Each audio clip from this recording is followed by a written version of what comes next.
Vous êtes à l'étranger, nous sommes à Kinshasa, bienvenue à tous. Merci de regarder votre émission Les oubliés de la société.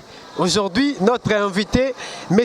Alfred Sabiti, promoteur du complexe scolaire Amani Abunia, précisément dans la province de l'Uturi. Monsieur Amani, vous êtes à Kinshasa. Pourquoi vous êtes à Kinshasa? Merci, je suis à Kinshasa pour des raisons de chercher les moyens pour aider nos malvoyants et les aveugles. En Ituri, nous avons créé une école, complexe scolaire Amani, avec des malvoyants, surtout les aveugles qui sont là. Je suis venu à Kinshasa pour chercher certains appuis, un conseil d'orientation, comment est-ce qu'on peut avoir les moyens pour les aider à swapper. Monsieur Amani, quelle est la cause qui vous a poussé à créer cette école? Bon, c'est vraiment quand j'ai essayé de réfléchir d'abord, j'avais ma petite sœur. D'abord, avant, elle était normale, mais malheureusement, elle est tombée aveugle. Avec deux enfants, son mari là-dessus, elle est revenue à la maison. On a eu la chance de faire former à Arua pour la formation de Braille. Mais elle est venue chez moi, elle a trouvé qu'est-ce qu'elle va faire, comment je peux l'accompagner. Comme je suis technicien dans la matière de l'enseignement, je l'ai récupéré pour qu'on soit ensemble, pour qu'elle puisse l'aider et aussi aider les autres. Parce qu'elle est aveugle, elle avait la vision aussi d'aider les autres les aveugles, qui puissent être utiles pour la société. Vous n'avez pas de moyens pour l'amener à l'hôpital? Certainement, les moyens, on avait fait la démarche sur le plan local au niveau de l'Ituri, mais on organisait, c'était difficile, il fallait aller en France, donc on a demandé ces $4,000.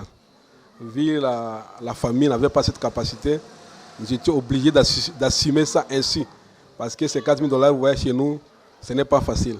Donc nous étions dans l'impossibilité de l'amener en France pour ses soins appropriés. Donc elle est passée aveugle sans le vouloir. Monsieur Amani, vous êtes à Kinshasa. Dis-moi, ça fait déjà combien de temps que l'école existe? Depuis que vous avez créé cette école, ça fait déjà combien de temps? L'école proprement dite, c'est plus de 10 ans, mais pour les aveugles, c'est de la deuxième année. On a commencé l'année passée et aujourd'hui, c'est la deuxième année pour les écoles des aveugles dans les complexes scolaires Amani. 10 ans, 2 ans, je ne comprends pas. Quand vous dites 10 ans, il y a non seulement les aveugles, il y a aussi des gens qui voient normal. Justement, au début, on avait commencé avec l'école normale, avec certaines options, mais école primaire. C'est quand la maman donnait ça, elle est venue nous voir pour demander l'aide. J'étais obligé de créer une école l'année passée. Donc l'école des aveugles se trouve dans le complexe scolaire Amani qui existait bien avant avec l'arrêté ministériel. Vous avez dit c'est votre sœur. C'est ma petite sœur propre que je voulais l'aider pour l'accompagner. Comment elle s'appelle? Elle s'appelle Maman Yvette Dego. Elle est mariée jusqu'à ce jour ou bien elle est déjà divorcée? Non, le mari, quand elle est devenue avec, le mari l'a abandonnée. Maintenant, elle est chez nous à la maison. On la cadre, tassopée, pour qu'elle puisse vivre un peu avec ses deux enfants. Monsieur Amani, dis-moi un peu, quelles sont les difficultés que vous rencontrez depuis que vous avez créé cette école? Merci beaucoup pour de très bonnes questions. Nous avons plusieurs difficultés, défis à relever. D'abord, c'est le matériel. Vous voyez, quand nous créons une école, il faut seulement de matériel. Dans notre milieu, c'est la première école qui existe. Il y a difficulté de matériel, des outils pour l'enseignement, de matériel didactique. Ça, c'est la première difficulté parce qu'il faut des papiers braille, il faut des tablettes, il faut des cannes. Alors chez nous, là-bas, même avant, il n'y en a pas. Ça, c'est la première difficulté que nous avons dans notre école. La seconde difficulté, c'est les enseignants, surtout des techniciens dans ce domaine-là. On a seulement la petite sœur qui est aveugle, qui aide les enfants. Parce que les matins, ils étudient normalement le cours avec les enfants normaux. C'est dans l'après-midi qu'on va faire les résumés avec cette maman. Donc elle est seule. Sur 25 élèves, ce n'est pas facile. Donc les besoins normaux pour nous, si on peut avoir d'autres... Il y a des enseignants, si vous pouvez avoir des formateurs qui peuvent venir les former, ça va beaucoup aider. Ça, c'est la deuxième difficulté. Les enfants sont là. Les enseignants ne sont pas très nombreux. Ça, c'est la deuxième difficulté. La troisième difficulté, c'est la motivation. Parce que vous voyez que c'est une école privée. Avec la gratuité de l'enseignement, il y a un problème sérieux. Les parents préfèrent amener les enfants des écoles privées. Parce que ce sont l'argent des enfants normaux qui payent ça. Qui payent les enseignants et d'autres moyens pour la survie de ces enfants. Mais avec la gratuité, il y a quelque part la déperdition dans notre école. Et ça permet la motivation de ces enseignants. Ça pose un problème aussi. Et aussi le problème de l'internat. Au début, j'avais acheté une moto on les amenait de temps en temps à l'école. Vu le nombre aussi, on commençait le cours à retard, même à 8h30, parce qu'il fallait prendre les quartiers Bougny un peu vastes, avec les difficultés de circulation. Les derniers avec le venaient à 8h30. Le cours commence à 7h30, c'est la première difficulté, mais ça ne posait pas de problème. Et ce qui nous a créé un problème, ils ont créé un jour un accident sur la moto quand les aveugles qu'on l'a mené à l'école. Et comme la route est presque impraticable chez nous, on a connu l'accident, les enfants étaient presque fracturés, ainsi de suite. Alors ça m'a remis encore de chercher l'internat.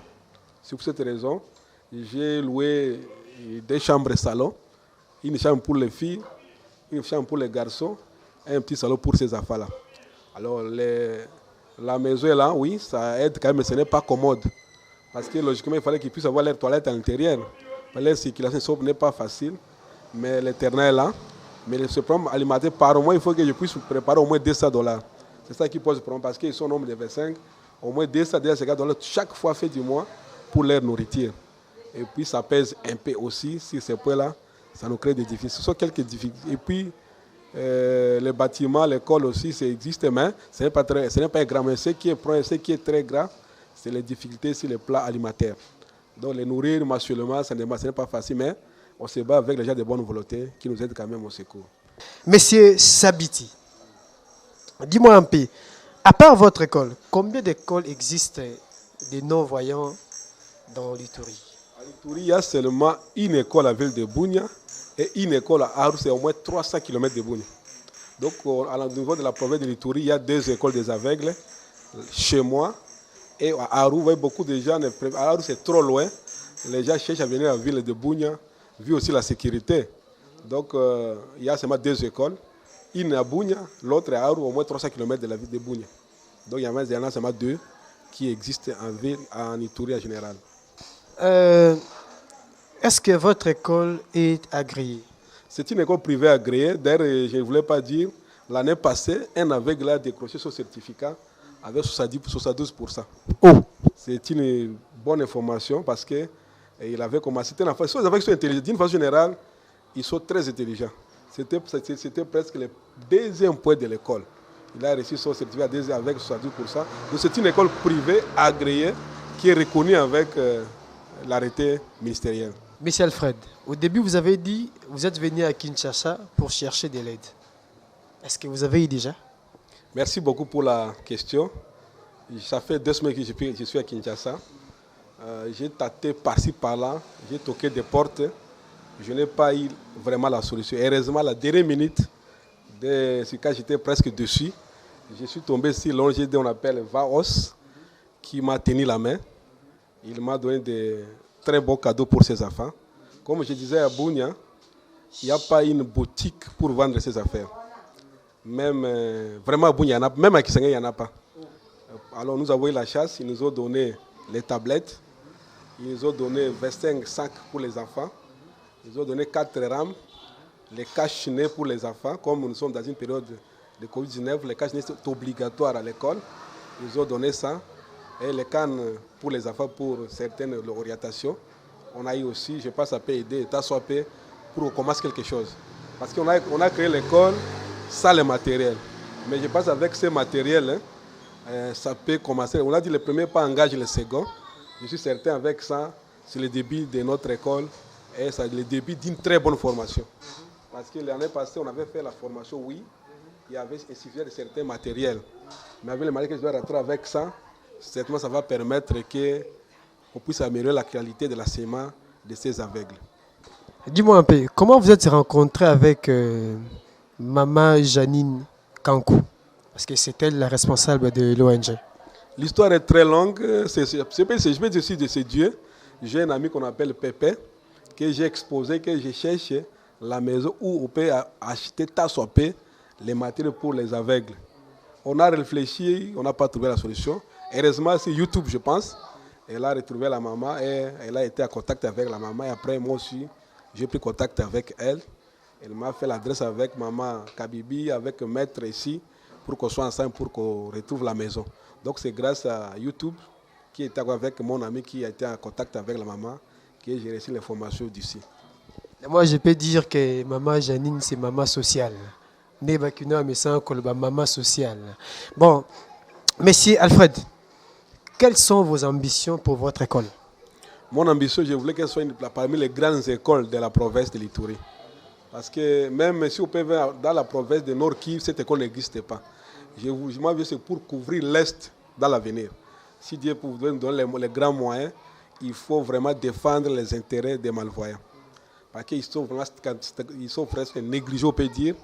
Ils ne sont pas là. Même quand on vient les recruter, les parents disent ça, ce sont des satinés de la maison, pourquoi vous les prenez? Oui, ils sont même à la maison, ils sont marginalisés. Alors nous voulons démontrer aux parents que ces enfants doivent être utiles. Même ils ne sont pas des satinés de la maison. Si on peut les éduquer, ils pouvaient être utiles. Comme j'ai vu à Kinshasa, il y a certaines sœurs ici, des élèves qui étudient. Ça fait quand même très bien. Ils sont des amis, ils étudient. L'autre, peut-être, vraiment, quand je suis à Kinshasa, j'ai beaucoup vu. Même le maître, il a étudié, il est maître avocat au barreau. Donc ces enfants, on peut les former un jour, ils peuvent être utiles pour eux et même pour la société. Il ne faut pas les laisser vraiment dans la maison pour rester, garder la maison. Vraiment, nous voulons faire voir aux parents qu'avec Dieu, tout est possible. Merci, je peux citer Chopo, Bazouele et Otouele. Il n'y a pas des écoles des malvoyants. Il n'y en a pas, il n'y en a pas. Vraiment, s'il y en a, ça, je ne crois pas parce que quand on a pris des contacts vers l'Est, on n'a pas trouvé. C'est seulement à Aru qu'il y a une école qui fonctionne. Et là, des financements, c'est une très bonne école qui fonctionne bien. Mais à part ça, il n'y en a pas. Les gens viennent de par-ci, par-là. Si on avait des mots, on pouvait même avoir plus de 100 aveugles. C'est parce qu'on a passé, on a limité le nombre d'abord à 25. Parce qu'on peut engager beaucoup, on sera incapable de les faire nourrir, de les faire éduquer. Nous allons partir progressivement parce que les besoins, ils sont très nombreux, mais ça demande le temps et aussi la sensibilisation. Il y a des gens qui ne sont pas informés aussi, comme les collègues. Comme je suis sur le YouTube ici, je sais que les gens, même de Bougna, de partout, vont m'écouter, ils seront aussi informés. Les parents peuvent avoir des aveugles, on marque l'information aussi. Alors, c'est le temps aussi pour demander aux parents des environs de l'Est, s'il y a des temps, l'école en main existe, qui viennent inscrire les enfants. L'inscription, c'est vraiment gratuit pour les aveugles. On ne demande rien. Il n'y a rien pour demander pour les aveugles. Nous allons contribuer grâce à la contribution de nos amis qui aiment aider ces aveugles. Monsieur Alfred, un mot en Swahili. Parce qu'il y a des gens qui vous suivent partout dans le monde. Il y a des gens qui écoutent français et qui écoutent Swahili. Un mot en Swahili, vous allez dire quoi pour Mama Janine et puis pour les autres partenaires? D'abord, nashukuru sana Mama Janine, coordonnatrice ya VAOS, parce que inakuta kwa mama ya kweli. Wakati nilimwambia tu kusema no, niko na problem aveugle, elle a pris ça comme c'est son problème, anakamata ça kwa maneno yake mwenyewe. Anakamata vraiment na mapendo, na furaha. Mimi na kote, mimi na waza tufanye partenariat pamoja na ONG VAOS, tungetumika pamoja collaboration. Niko ku este biko ku vila Kinshasa, si on peut travailler kama tutatumika pamoja dans le partenariat, itakuwa mzuri sana. Na nitaomba na wenyewe na roho mzuri wafike saidia watoto. Banye tapenda contribution wata kidogo ingekuwa parce que besoin inakuwa mingi sana, watoto wako nasoma kwa condition haiko mzuri, chakula inakuwa problem, transport hapo inakuwa problem. Wenyewe takuwa na roho mzuri yoyote, wenyewe tasikia message yetu leo, wafike kusaidia si à travers voice, itakuwa mzuri sana na sijui najua Mungu hata wasahau. Yetu tunafanya yote tunafaa kwa sisi, lakini Mungu atabariki. Parce que watu ambao watu wanasahau sana, watu hawapendi, wananegligea watoto sana, mais kama tunafikia wao, certainement Mungu atafanya quelque chose. Tunaomba kila mtu mwenye na vraiment napata huruma ya hii watoto atufikie kwa aide, itasaidia sana na tunajua jina la Bwana itabarikiwa. Comme on dit en Swahili, accent sana. Ndio tunashukuru, asante sana. Acha Mungu awabariki sana. Mungu awabariki. Amina. Merci beaucoup. Merci à vous également d'avoir suivi cette émission, mais sans oublier Mama José Kabongo, Mama Yabana, Mama Oalimbarate ko soutenir. C'est juste pour vous informer que dans la première loi Yabasaki ONG Pesaki, Mama José a contribué à qui? Et même dans la deuxième loi, il y a na Ituri, Mama José Kabongo, depuis Canada, Azo Lembate, ko continuer à soutenir ONG VAOS. Mama José Siko Zali, Nayo Mama Janine Sika Bovandi, Bambote Ebele, bon continuer toujours dans Ozala Mouté Mamalamu, Yangona Kissa Benga Rabino, Mama sociale. Merci à vous, à plus. Messieurs les commentaires. Nous avons prévu encore pour vous quelques tablettes ainsi que les poissons. qui s'avère être un matériel indispensable pour la formation des personnes déficientes visuelles et des non-voyants. La tablette nous aide à écrire. Ce sont des matériaux qui sont rares en RDC. Il n'y a pas un point de vente ici en RDC. Mais on s'est battu pour trouver un nombre important afin de permettre à nos bien-aimés à Mani d'étudier en mode uniforme. Nous avons des tablettes. Voilà. Permettez, je vais sortir un. Ils sont tout à fait différentes. Okay? Ici, je peux introduire le papier comme ça et j'écris directement. Pourquoi j'écris? Alors, il y a des cas. Voilà, je bloque avec les cas là. Je bloque. Alors, pour écrire, on peut écrire. Il y a des trous ici. On introduit la latte ici. Donc, on introduit la latte. Il commence à écrire. La deux lignes. Quand c'est fini, il déplace la latte au trou suivant. Papa, il écrit. Après, voilà, suivant. Donc, au fur et à mesure, on y va progressivement. Je pense que vous avez compris. Hein? Comme ça, vous allez prendre le temps pour vous expliquer. C'est la marque française, les tablettes et les poinçons. Donc, vous allez remettre dans l'emballage. Hein? Donc, je vous les remets. Merci beaucoup. Je veux d'abord remercier la Voice pour un cadeau, la énième cadeau pour notre école d'abord, et d'une façon particulière pour les aveugles. Ils étaient au nombre de 25. Ce matériel plutôt est vraiment rare. Les 10 va commencer quelque chose parce qu'il n'y avait rien. Il y avait seulement une tablette pour l'enseignante.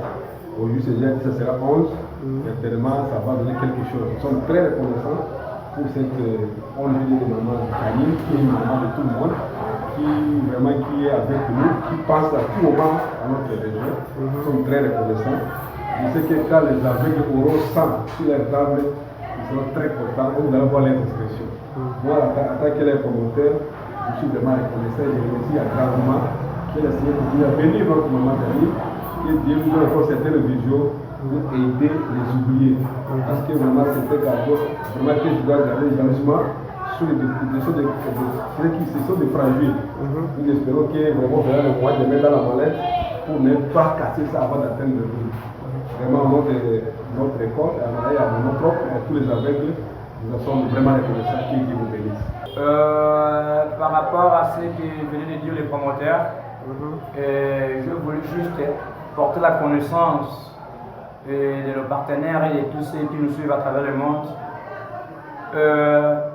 Le geste déposé par Vaos s'avère être vraiment minime. C'est-à-dire, là-bas, il y a un nombre de 25 élèves non-voyants, mais il n'existait qu'une seule tablette et un seul poinçon. Vaos venait d'ajouter 10, ce qui fait que nous, il y a maintenant un nombre de 11 tablettes et 11 poinçons. Mais tandis qu'il y a 25 élèves. Donc l'action continue. Voilà pourquoi nous lançons un appel à toute personne de bonne volonté de continuer à poser les actes en ce sens, parce que c'est encore insuffisant. Vous qui êtes ailleurs, enseignez-vous s'il y a moyen d'intervenir en ce sens pour que nos bien-aimés puissent étudier, et c'est un peu de leur venir en aide en leur envoyant des tablettes, des poinçons ainsi que des machines braille, ça existe. Aussi les ordinateurs, parce qu'il existe déjà ce qu'on appelle l'informatique adaptée. Nos bien-aimés sont dans un coin un peu reculé du pays. Ils ont aussi besoin de vivre la modernité, de se commander, comment dirais-je, d'être à la page avec l'évolution technologique. Voilà, ils auront aussi besoin de laptop pour apprendre l'informatique adaptée.